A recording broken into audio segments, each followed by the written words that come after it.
Bueno, agradecemos mucho la participación de Juan Alfredo de la Cruz, quien es presidente de la Confederación Patronal de la República Dominicana, Copardón, y que como miembro de esta institución ha estado participando directamente en el proceso de diálogo que se ha estado llevando a cabo dentro del Consejo Nacional de Salario para llegar a un acuerdo con los demás actores, los demás sectores que participan de este consejo y que definitivamente pueda haber la readecuación salarial que en estos momentos están demandando los trabajadores. Muchísimas gracias por tu participación la mañana de hoy acá en el programa, y de entrada quisiéramos saber por qué ha sido imposible que luego de meses de diálogo, después de 9 reuniones que se han hecho, una está convocada para el día de hoy, ¿qué ha hecho imposible que se haya llegado a un acuerdo que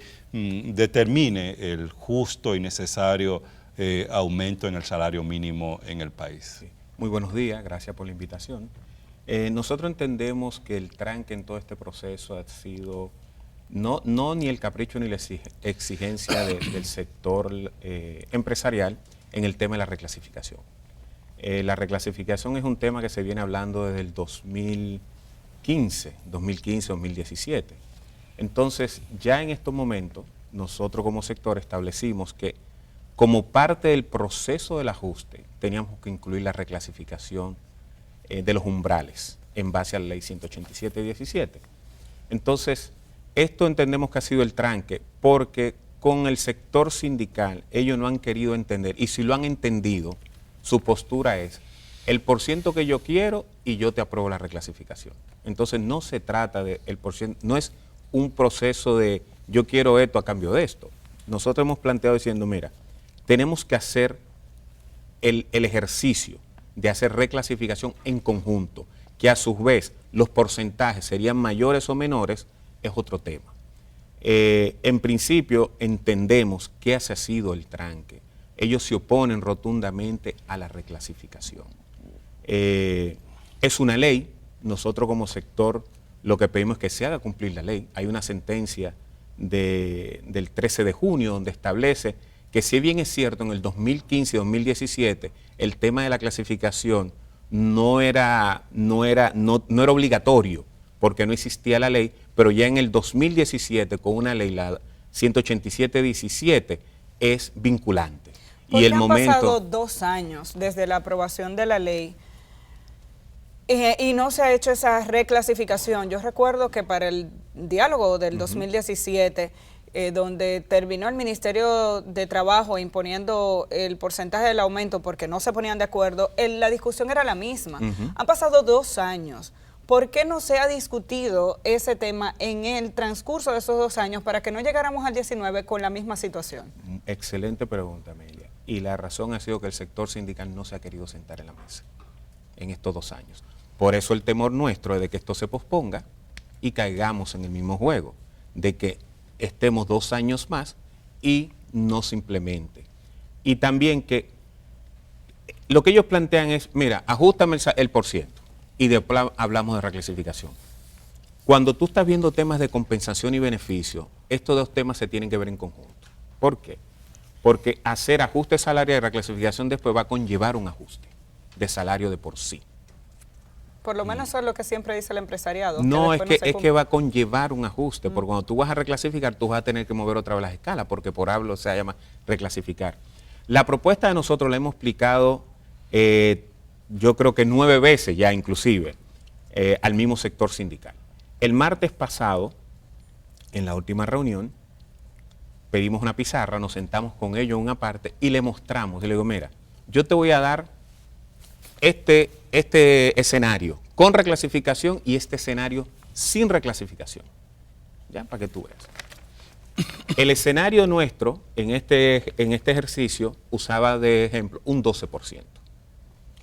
Con un 12%, con la reclasificación, y lo tengo que buscar porque, como dije, hemos manejado tantos números que ya uno... Se puede confundir. No, se puede confundir. Con un 12%, con la reclasificación, la empresa grande era 17.300. ¿Okay? La empresa mediana, 16.000. ¿Por qué? Porque nosotros estamos partiendo de que la empresa mediana se utilice como base el salario de la empresa grande, que existe, que es 15.447, y a ese tú le apliques el aumento. Y después te vamos a ver los porcientos. La empresa mediana, utilizar el de la empresa, el de la empresa pequeña, utilizar el de la sala mediana de hoy día. Y eso te lleva a 12.000. Y establecer un salario. Sí, te lleva a 12.000, ¿de cuánto? No. ¿De cuánto a 12.000? O cuando usted dijo, por ejemplo, el de la mediana, de 15.000 a 16.000, estamos hablando de 1.000 pesos. No, espérate. Te lleva, es que tú, ok, hoy día el de la grande es 15.447. Ajá. El de la mediana es 10.620. Ajá. Y el de la pequeña, 9.446. Sí, pero en base, ¿qué sería una empresa? Hablemos de la clasificación primero. Perfecto, Sí. Perfecto. ¿Cuál sería la empresa grande y cuál sería la mediana? Exacto, pero déjame explicarte esto y vamos a entrar en eso. Y ahí te doy los umbrales, porque eso es bien importante, los umbrales. Y estableceríamos lo de la MIPYME, que son 10.000 pesos. Ok. Que hoy día no existe. Entonces, cuando yo le hice el cálculo a ellos, me decían, mira, hámelo con un 20% para ver. La grande quedaría en 18.537. La mediana en 12.700 y la pequeña en 11.293. Ahora, podemos entrar en esa discusión y es bien importante que lo veamos. Hoy día, la forma como está la clasificación, los umbrales, es en base a la 48808, que ya está derogada, que establece que una empresa grande es aquella de 4 millones de pesos en adelante en existencia. Es decir, que eso incluye todos los activos, todo básicamente. Lo que establece la ley 187-17 es de 0 a 8 millones, es una empresa pequeña, microempresa. Hasta 54 millones es pequeña y una mediana es hasta 202. Y de ahí en adelante hasta grande. 200 millones una mediana. En ventas. No activos, ventas. 200 millones en ventas. Es una empresa mediana. Mediana, eso lo estableció Industria y Comercio. En la legislación. En la ley. Entonces, ¿qué pasa? Hoy día, con la ley, los umbrales de la 488, básicamente casi todas las empresas son grandes. Porque cualquier salón de belleza o cualquier colmado tiene más de 4 millones de activos en existencia. Y con la reclasificación, entonces casi todas las empresas serían microempresas y la mayoría de los trabajadores. No, la mayoría de los trabajadores entrarían en la microempresa. No, mira, y por tanto ganarían 12.000 pesos. O menos. 60.000 trabajadores. Que hay que entrarían en ese escala, 60.000. De la microempresa.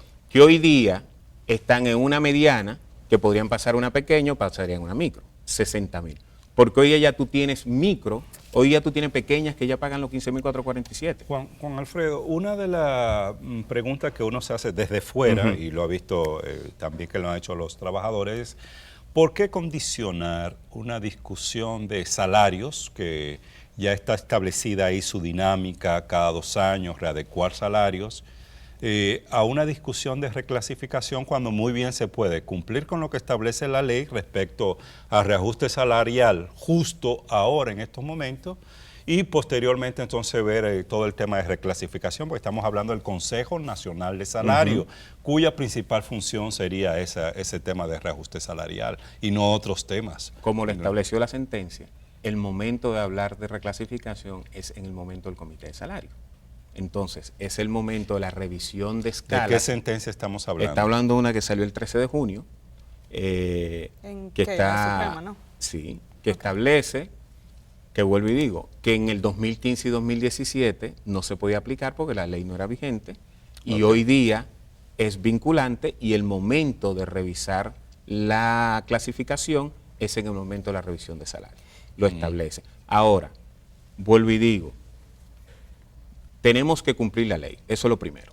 Segundo, vamos a seguir con el mismo relajo de que hace 2 años se comprometieron a hacerlo y no se hizo. ¿Por qué depende de la clase trabajadora esa reclasificación cuando parece un tema gobierno empresarial? Porque, digo, no me parece mal que haya una participación de los empleados, pero ese sistema de clasificación, ¿por qué depende de una decisión de los trabajadores cuando parece un tema estructurado debidamente por ley?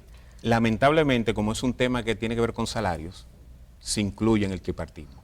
Entonces, por eso ellos son parte de este proceso, que es en el comité de salario.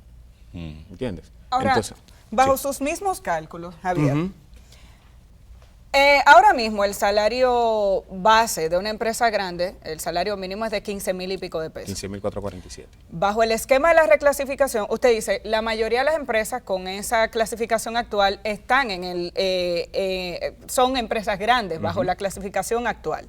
Por tanto, el salario mínimo de la mayoría de esa gente debe ser 15,000 y pico de pesos. Si se hace la reclasificación en este momento, la mayoría de las empresas pasarían a ser medianas, pequeñas o micro. Por tanto, estaríamos hablando de salarios inferiores a lo que ya se ha logrado hoy. No. Sí, ¿Por bueno, qué? entonces, lo que quiero saber, obviamente, los derechos adquiridos no se pierden. Exacto. Por tanto, lo que quiero saber es qué va a ocurrir con todo aquel trabajador que empezó con 15,000 y pico de pesos, una vez se haga la reclasificación, no recibirá aumento salarial porque en realidad ya está por encima de la categoría que se ha logrado. Y eso ¿Qué va a ocurrir con lo que se está estableciendo es que la empresa que caiga por debajo tiene que igualmente ajustar en este momento. Tiene que ajustarlo igual, aplicar el aumento que se apruebe. Entonces, ahí, y eso lo hemos dicho claro y lo hemos por escrito, el ajuste tiene que darse a todo el mundo. Hoy día... Pero ya esa persona no va a estar dentro del salario mínimo. Pero sí está dentro de una clasificación hoy día, entonces... Lo que hemos planteado es que todas esas empresas, si tú hoy día caes en una mediana, te tienen que llevar igual al del superior. Y ahí sucesivamente. Y eso lo hemos planteado y lo hemos dicho, que eso la resolución lo tiene que tener. Saben que usted, como parte del empresariado dominicano, sabe que no es cierto que se produce un aumento escalonado dentro de las empresas, que queda a discreción de la empresa aumentar exclusivamente el salario mínimo y a partir de ahí se supone que debería haber un aumento escalonado que no necesariamente se produce y tampoco es obligatorio. Es correcto, pero pasa.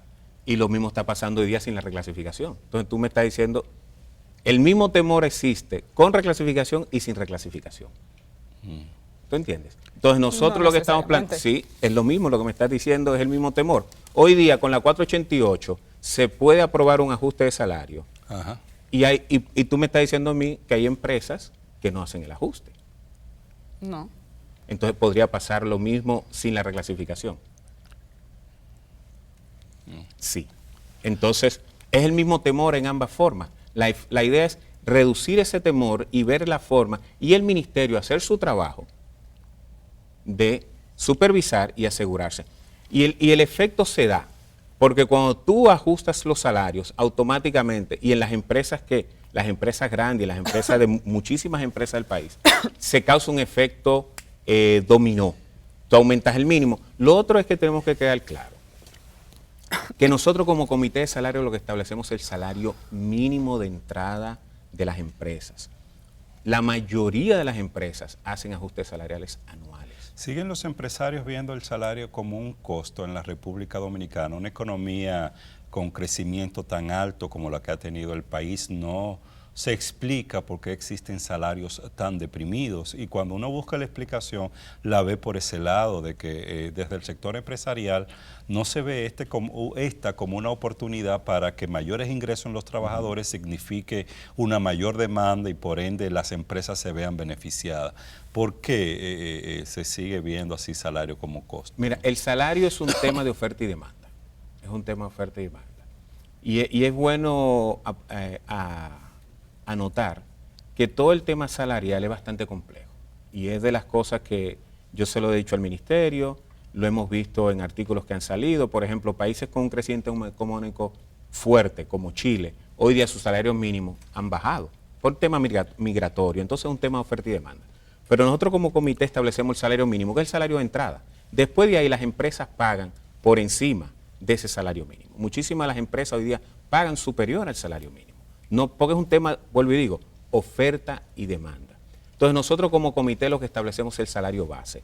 Y el salario base está establecido en temas de inflación, todo este tipo de cosas, que es lo mismo que toman las empresas cuando hacen sus ajustes anuales. Una empresa cuando hace su ajuste anual toma en cuenta los datos de inflación y los datos de desempeño de la organización y el desempeño individual y te hace un ajuste salarial. En el caso del salario mínimo, este va más cercano a lo que sería la inflación. ¿Okay? que es bien importante que la propuesta que nosotros estamos haciendo es el doble de la inflación acumulada de los últimos 2 años, desde el momento que se hizo el último ajuste. La propuesta es de un 10%. Ya estamos, el 10% sigue siendo el doble. Pero vamos a ser más justos.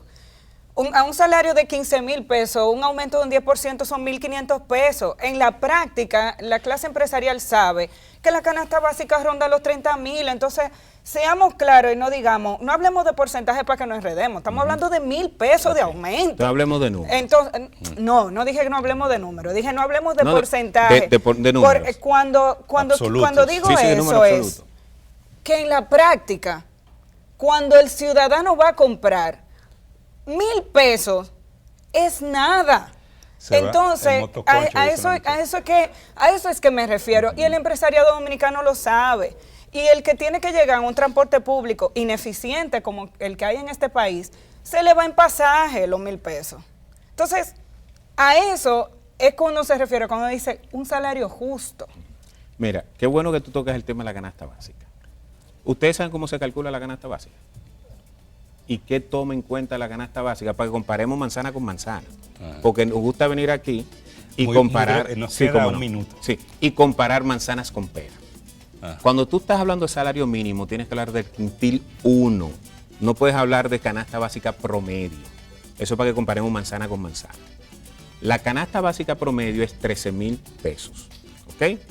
La canasta básica asume o entiende y se calcula que 1.8 per miembro de esa familia trabaja.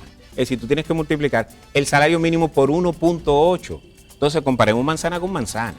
No Ahora, dan. sí, espérate.